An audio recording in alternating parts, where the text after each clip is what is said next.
every person, every community. Now, it sounds simple, but in reality, we failed to do this for decades. The best of British business is the best in the world, but we've geared our whole economy to delivering only for those firms. And we've been complacent about the number of jobs created which are low pay and insecure, when insecurity stops people getting on. And too few communities feel the benefit of the wealth that we create, which makes people feel that hard work is not rewarded. Now, in a nutshell, we draw our economic strength from too few places. And like a skyscraper built without foundations, that ultimately leaves us weak. And if you want evidence of this, look no further than the cost of living crisis. Everywhere I go, I hear the same stories. People scared about the future, worried that when winter comes, they'll face horrible choices about what to spend their money on. Pensioners who can't afford to turn on the heating. Families cutting back on what they buy their children. But there's one thing I hear time and time again that worries me more than anything else. And that is working people telling me hard work doesn't pay. That they're working harder and harder just to stand still.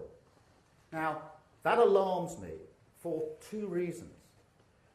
First, because I've been lucky enough to take a journey in my life from a working class family to head of the Crown Prosecution Service. And my fear is an economy so racked by low growth and insecurity means people from my background can't get on. Second, because, honestly, what does it say about the state of Britain when working people feel that hard work doesn't pay? What does it say about the health of our country? The health even of our democracy? It says an unwritten contract is broken. A contract that says in return for hard work, you get a fair reward. That you don't have to feel insecure about your prospects. That your contribution is respected. It's a two-way thing. A strong national economy needs everyone making the best contribution that they can, whatever their circumstances, wherever they live. But in exchange, we must make sure the contribution working people make to that national effort is fairly rewarded, that hard work does pay, that their effort is respected, that they enjoy the security they need to get on. To do all that, we need three things: growth, growth, growth.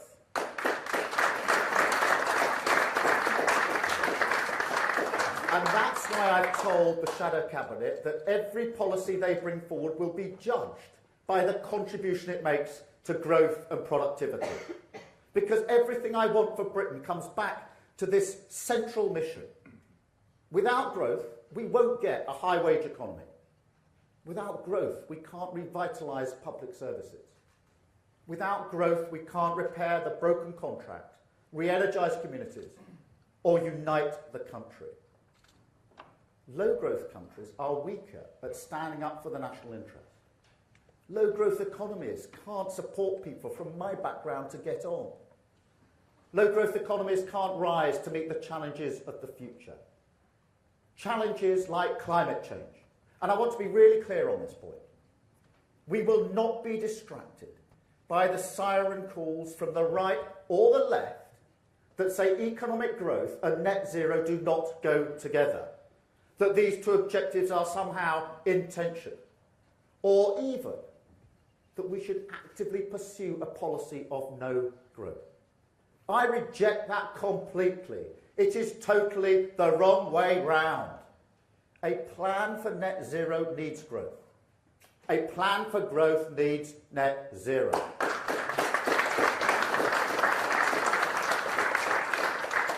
This is about the future, of course. Fail to tackle climate change, and you can forget about growth. There's no bigger risk to business. Look at how our infrastructure has struggled in the last few weeks in the heat. But tackling climate change is also an opportunity to create wealth in the here and now. That's why Labour is committed to a climate investment pledge worth £28 billion until 2030. And we see that pledge as a down payment that will unlock the private investment which delivers the next generation of jobs. Because the way I see it, some nation is going to lead the world in electric vehicles, in floating offshore wind, in new hydrogen and technological developments. Why not Britain? Why not Britain? But to maximise our collective contribution, we must be clear about the kind of growth that we need. The growth I want for Britain is strong, secure and fair.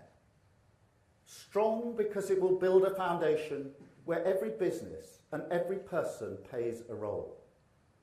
Secure because it will produce good jobs that don't leave people feeling insecure. And fair because it will unlock the potential of every place, every community, every town and every city. This last point is so important and strikes at the structural weakness of our economy. It's not an issue of city versus town. The productivity gap between our cities and their equivalents in Europe is already too big. And too many of our towns don't have a fair chance to contribute in an economy still dominated by London and the South East. This is the hurdle we must clear. We need growth that is strong, secure and fair to re-establish that contract between people and prosperity. And the distinction I would make is this. An economy can grow and leave some of its people behind. But a nation based on contribution cannot grow in that way. But of course, all promises need a plan. Boosterism and fantasy economics are not the same as ambition. So today I want to share with you some of the plans Labour has to reboot growth and set out 5 principles that will guide my government in growing our economic contribution. These are, first, we will be financially responsible. Second, we will be distinctively British. Third, we will work in partnership with business. Fourth, we will re-energise communities and spread economic power. And fifth, we will refocus our investment on boosting productivity. Now let me take each of these in turn, starting with the most direct, financial responsibility. The risk of rising inflation could not be clearer. So we will not announce a single penny of day-to-day spending without saying how we would pay for it. We will only borrow to invest to meet the challenges of the future. That's what our climate investment pledge is all about. And we will set a target to reduce debt as an overall share of our economy. That's the responsible thing to do. And contrast that with the Conservative competition to waste more of your money.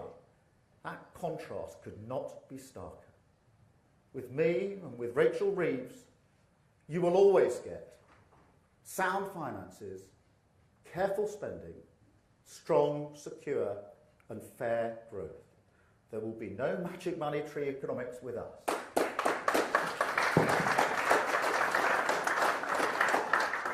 My second principle is that we must grow our contribution in a distinctively British way. This means 2 things. First, that we need resilient supply chains in sectors which are vital for British security and growth. That's why we have a strategy to buy, make and sell more in Britain. Why £3 billion of our climate investment pledge will help forge a new future for our steel industry, and why we have committed to new public procurement rules that will build up Britain's sovereign capabilities in key industries. And let me be clear, it isn't protectionist to say this, or somehow old-fashioned. Britain will always be an outward-facing, confident, trading nation.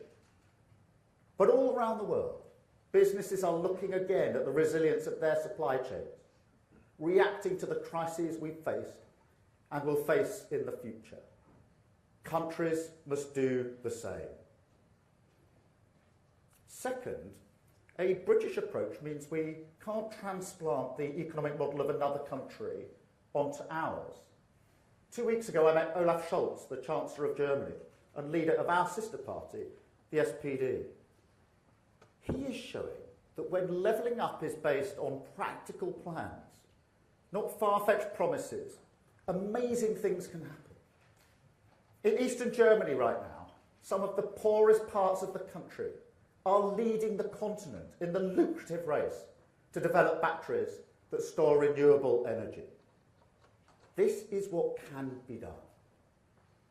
And as Lisa Nandy has spelt out, just because the Tory commitment to levelling up is dead, doesn't mean the idea of levelling up is dead. Labour will take it on. But to do this in a way which isn't pure boosterism, we must be honest about British strengths. Take manufacturing. Britain has an extraordinary genius when it comes to manufacturing. We lead the world in pharmaceuticals, bioscience, aerospace. The Nissan factory in Sunderland is one of the most productive in Europe. And the COVID-19 vaccine, developed by AstraZeneca and Oxford University, has saved millions of lives around the world.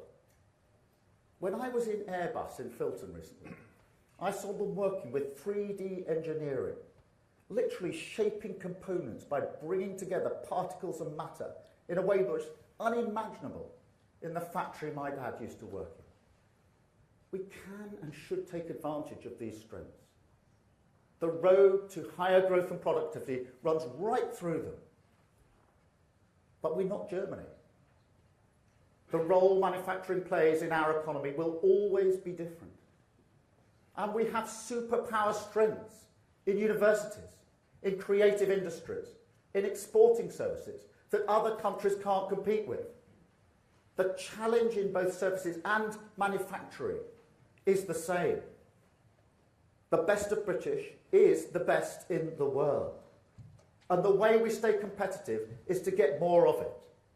More innovation, more new technology, more research and development, more unlocking the commercial power of our universities and specialising in the knowledge-rich industries of the future, and more startups. Which is why we've asked Lord Jim O'Neill to look at how we can make Britain the best country in the world to start a new business. And why we have a plan to make Brexit work that doesn't ignore the strength of our services or our universities. But an economy that grows on contribution must rest on strong foundations. Foundations that are there in every community. That is why the work that Rachel's been doing on the everyday economy is so important. Retail, education, health and care. We saw in the pandemic how much of the wealth we create depends on these sectors being strong. And for too long, industrial strategy has simply ignored them. And with that, ignored one of Britain's distinctive challenges on growth. Labour's industrial strategy will contain a plan for the everyday economy. And our New Deal for working people will introduce new employment rights to give greater security for people working in it.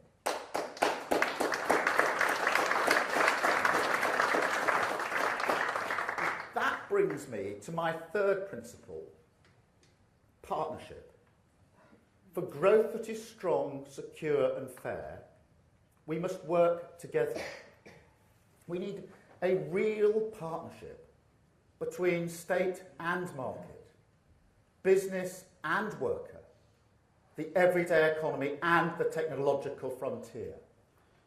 And it's the job of a modern industrial strategy to make sure this partnership grows our collective contribution. Not in a nostalgic way where government directs the activities of businesses. Modern industrial strategy isn't about growing the size of the state. It's about what the state does, how it supports business to innovate and to grow, brings in the creative brilliance of our universities, and applies them to the national missions that we must all contribute towards, whether that's leading the world in artificial intelligence or applying our genius to the challenge of net zero. Here at the Spine Centre, we're in the middle of the Knowledge Quarter, innovation all around us. Just down the road at the Materials Innovation Factory, the University of Liverpool and Unilever are partnering to bridge the gap between scientific research and production, developing the new materials we need to tackle climate change or discover life-saving new medicines. We need to do so much more of this mission-driven partnership. But the government doesn't have a plan. And we have a massive job on our hands when it comes to private investment. For decades, we've trailed our competitors. In France, businesses invest around 30% more relative to GDP every year. If we could just close this gap, we would land a serious blow in our battle against low growth. Now, we know it requires public investment. That's why we have our climate investment pledge. We know it requires fair taxation, which is why we will scrap business rates and replace them with a system that levels the playing field. But we also know it requires stability. And that requires institutions that take a serious, patient, long-term view about what needs to be done. So today I can announce we will establish an Industrial Strategy Council, and we will go further by putting it on a statutory footing.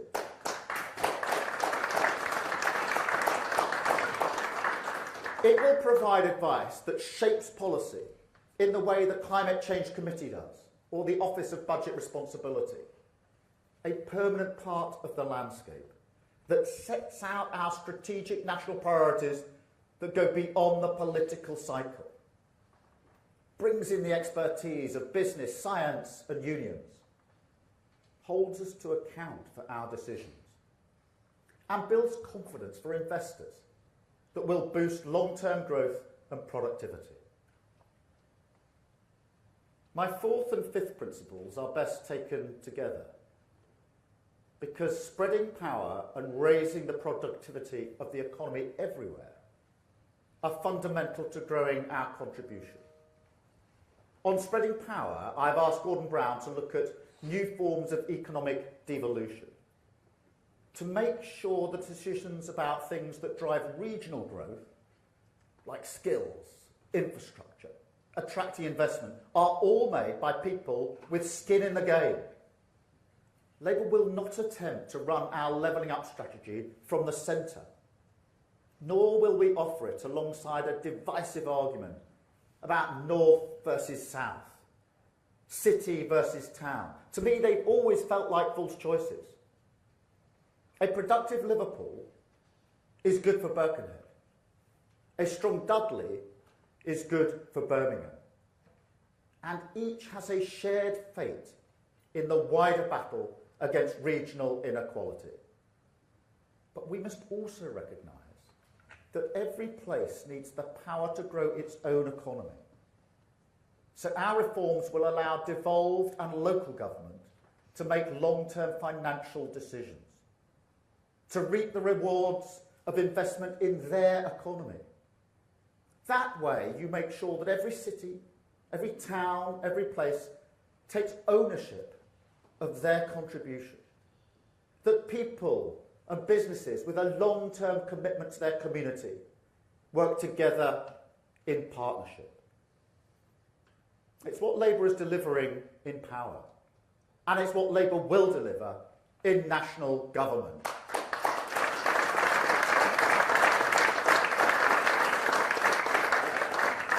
But as well as spreading power, real levelling up also requires investment. And this is where my Labour Party will move on from the old ideas. Because the old approach focused on growing the pie in any way possible, then redistributing. But this is not strong, secure, and fair growth. It leaves too many people in insecure jobs where their hard work is not fairly rewarded. Too many communities locked out from the benefits of growth. And redistribution can't repair the contract. Now, there's no point looking to the right on this. The evidence of the past decade shows they will only give us stagnation. But what we will do, what winning centre-left parties around the world have done, is to adopt a new approach to investment. An approach the US Treasury Secretary, Janet Yellen, has called modern supply-side economics. It rests, in part, on a universal truth about social democracy. A strong economy needs strong public services. And strong public services need reform and investment. But it also rests on something more subtle. Because the investments we make now should have a laser-like focus on boosting long-term productivity across the country, not just quick wins in the southeast. Which means we must learn to focus on the supply side, on growing the collective contribution everywhere. Now, you can see this in our approach to fully funded plans for public service reform, whether it's our 8,500 new mental health professionals or our National Excellence Programme for schools that will tackle the educational inequality at the heart of low productivity. Our policies are not just an investment in the health and well-being of our communities. They are also an investment in the long-term growth and productivity of the country. There's no tension here. Just look at how many people at the moment can't work because of their health. A highly skilled and healthy nation and a fast-growing modern economy depend on each other. I never think it's too hard to identify what people want from politics. At the moment, it's probably easier than usual. People want a fresh start for Britain. They want the opportunity to get on. And above all, they want to be free from the insecurity of the cost of living crisis. The approach to growth I've set out today will challenge my party's instinct. It pushes us to care as much about growth and productivity as we have done in the past about redistribution and investment. Not to hark back to our old ideas in the face of new challenges. You will see a clear contrast between my Labour Party and the Thatcherite cosplay on display tonight. The difference between a Labour Party ready to take Britain forward and a Tory party that wants to take us back to the past. Between Labour growth and Tory stagnation. That will be the choice at the next election, and we are ready. Ready to renew the contract with working people. Ready to reboot our economy and end the cost of living crisis. Ready to unlock the contribution of every business, every person and every community and deliver the strong, secure and fair growth our country needs. Thank you very much.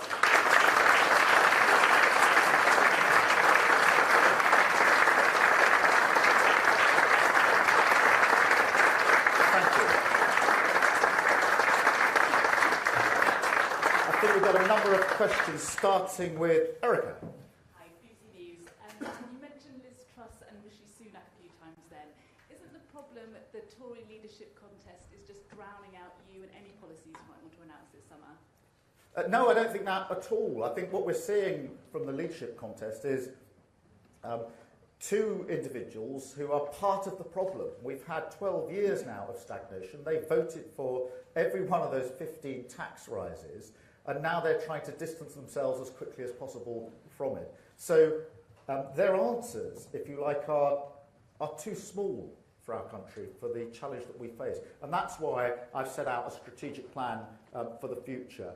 And I think the change we need now is much more fundamental than a change at the top of the Tory party. We need a change of government and a fresh start for Britain.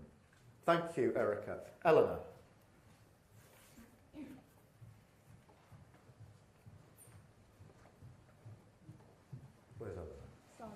Oh, you're there. Sorry, making me get Hi, confused Eleanor. there. Hi, Eleanor from the Press Association. What exactly is your position on public ownership of energy and water firms? You appear to have ruled out nationalisation, yet you still have some interest in common ownership. Can you explain what that means? Well, look, I take a pragmatic approach rather than an ideological one. I agree with what Rachel Reeves said this morning. Having come through the pandemic, it's very important that we have very, very clear priorities.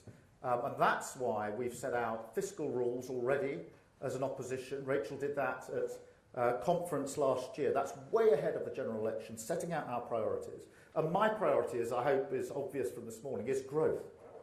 The mission of the next Labour government will be growth. And, you know, that partnership with business is where I see that growth coming from. So my approach here is pragmatic, not ideological. My mission is growth. And underpinning that mission is a partnership arrangement with business where the mission is set by an incoming Labour government and we empower business to work with us on delivering on that mission. Thank you, Eleanor. I think I've got Mark from The Guardian.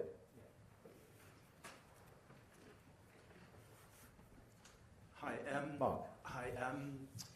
You talked about sort of changing position, not being trapped in party's history, more focus on growth and productivity. But didn't the Labour Party, didn't Blair and Gordon Brown's Labour Party concentrate on growth and productivity, or did they let it fall through the gaps? Oh, no, they did concentrate on growth and productivity, and you know, let's sum it up. If the economy in the last 12 years under the Tories had grown at the same rate as it did under the last Labour government, we would have billions of pounds to spend on our public services. What I want to do is build on that and take it forward, and to get away from the idea that redistribution of the pie is all you need to grow your economy, all you need for fairness. What I want is growth so that everyone, everywhere can make a contribution that is for them, their place, their town, their village, their city, and get a fair reward for that contribution. So it's to take that forward. But the answer to every question about the economy has to be growth first. You can't go to tax and spend until you've answered the growth question. We put a serious answer to the growth question on the table this morning. Contrast that to the fantasy economics going on in the Tory leadership race, where they're making unfunded spending commitments. The magic money tree is working overtime. With us, you've got a serious plan for the future. And then I think I've got Liam. Hi, Liam. Hi. From the Echo. Welcome to Liverpool. I don't know if you've ever got a train across the north, but I have many times.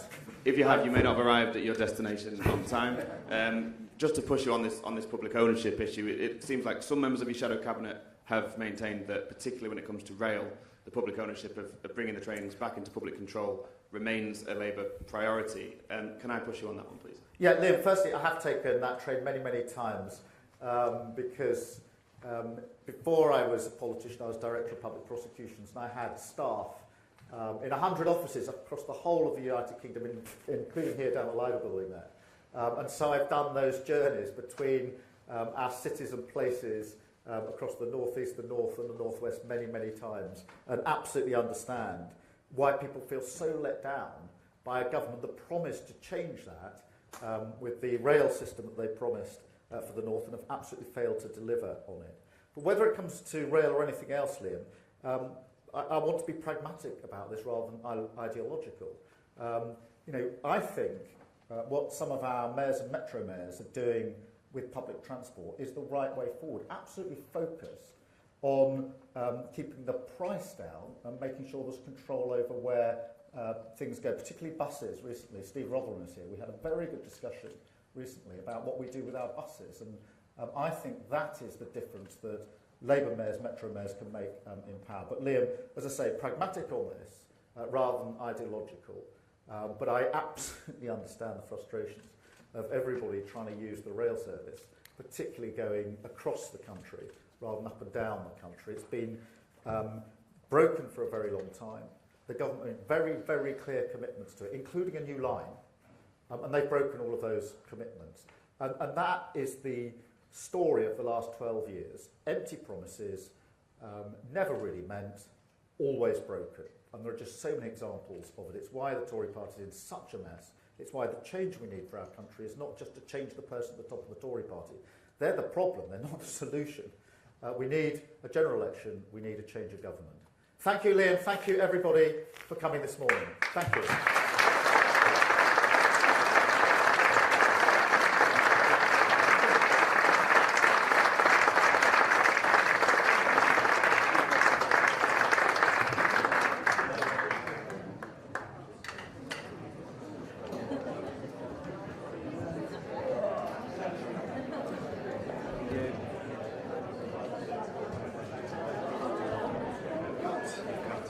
I'll move.